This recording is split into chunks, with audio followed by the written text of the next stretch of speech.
Praise the Lord, hallelujah. Greetings to all of you in the matchless name of our Lord and Savior Jesus Christ.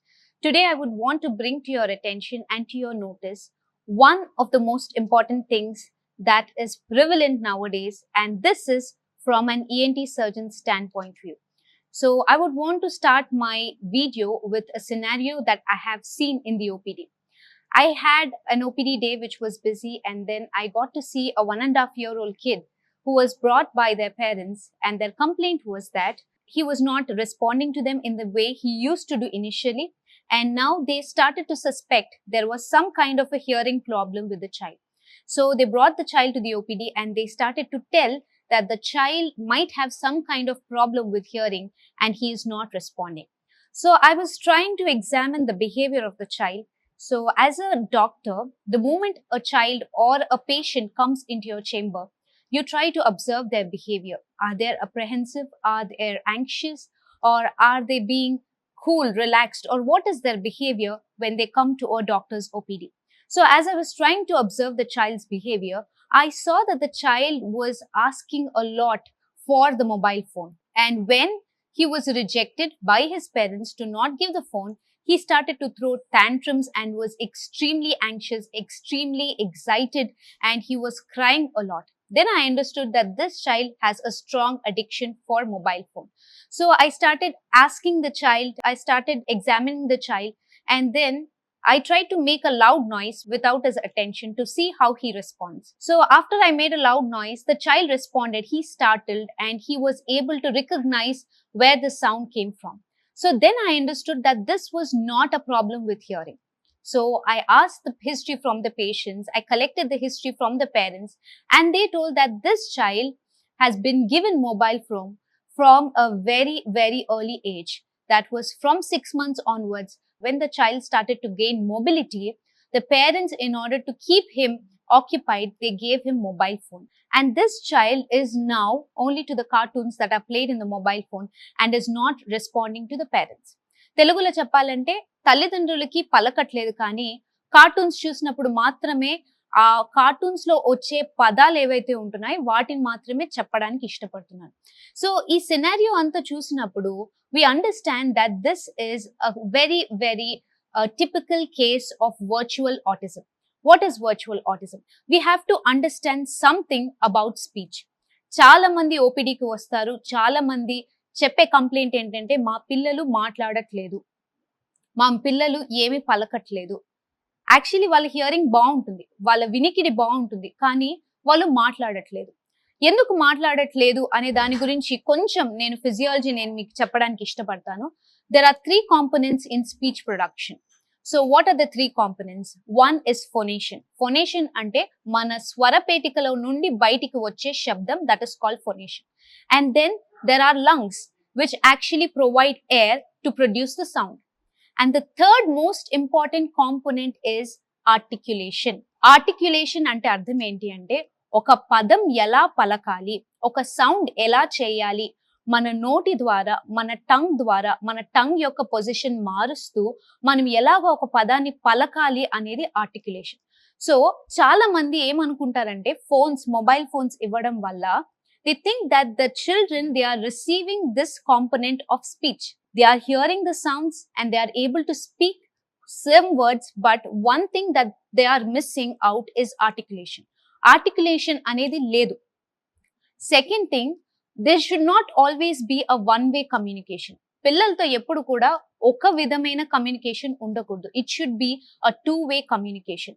ఎప్పుడు కూడా వాళ్ళు మాట్లాడుతున్నప్పుడు వాళ్ళని సరి చేయాలి.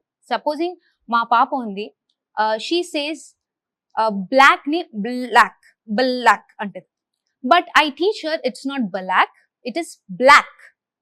సో ఒక టంగ్ ని ఎలాగా మనం స్ట్రెస్ చేయాలి, ఒక సిలబుల్ మీద, ఒక వవెల్ మీద, ఒక కాన్సనెంట్ మీద ఎలాగా స్ట్రెస్ ఇవ్వాలి అనే పదాన్ని చూపించేదే ఆర్టికులేషన్. సో ఒక పేరెంట్ గా మనం స్పీచ్ కొరకు ప్రయత్నిస్తున్నప్పుడు, I'm trying to make most of the video in Telugu because చాలా మందికి అర్థం కావాలి, చాలా మంది ఇది తెలుసుకోవాలి అనే విషయంతో నేను దీని తెలుగులో కూడా ఎక్కువగా చెప్పడం చేస్తున్నాను. So this is a very common scenario, మనం అర్థం చేసుకోవాలి. సో ఈ బిడ్డ దగ్గరికి ఒక చైల్డ్ స్పీచ్ డెవలప్ అవ్వాలంటే ముందుగా తన వినికిడి బాగుండాలి. వినికిడి వల్లనే స్పీచ్ వస్తుంది. రెండోది ఆ పేషెంట్ ఆ బిడ్డ ఆర్టిక్యులేషన్ నేర్చుకోవాలి, ఎలాగా పలకాలి, ఆ శబ్దం ఎలాగా పలకాలి అనే ఆర్టిక్యులేషన్ నేర్చుకోవాలి. ఇది స్క్రీన్స్ ద్వారా రాదు.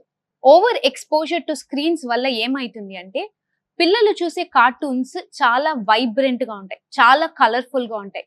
ఆ కార్టూన్స్ చేసే గెస్చర్స్ కావచ్చు, ఆ కార్టూన్స్ చేసే శబ్దం కావచ్చు, ఆ పిల్లల అటెన్షన్ ని చాలా గ్రాబ్ చేసేస్తుంది. It grabs all their attention and they feel it very addictive and they are very stimulating. చాలా హైపర్ స్టిమ్యులేషన్స్ ఇస్తాయి అనమాట. వర్చువల్ స్టిమ్యులేషన్ ఎక్కువగా ఉండే కార్టూన్స్ ఉంటాయి, వైబ్రెంట్ కలర్స్ ఉంటాయి, డల్ కలర్స్ ఉండవు. చాలా వైబ్రెంట్ కలర్స్, చాలా స్టిమ్యులేటరీ మ్యూజిక్, ఇవన్నీ కూడా ప్లే చేస్తారు పిల్లల కొరకు. సో ఇవి వీళ్ళు చూస్తూ ఉండగా వాళ్ళకి నార్మల్ హ్యూమన్ బీయింగ్స్ చాలా బోరింగ్ గా అనిపిస్తారు. సో తల్లిదండ్రులు వాళ్ళని చూసినప్పుడు తల్లిదండ్రులు వారి ఆ కార్టూన్ క్యారెక్టర్స్ లాగా వైబ్రెంట్ గా ఉండరు, వాళ్ళ చుట్టూ ఉన్న పరిసరాలు వైబ్రెంట్ గా ఉండవు. వీళ్ళకి ఈ స్టిమ్యులేషన్ రావడం వల్ల తల్లిదండ్రులు చూసినప్పుడు they feel that they are very boring and they do not want to communicate with their parents.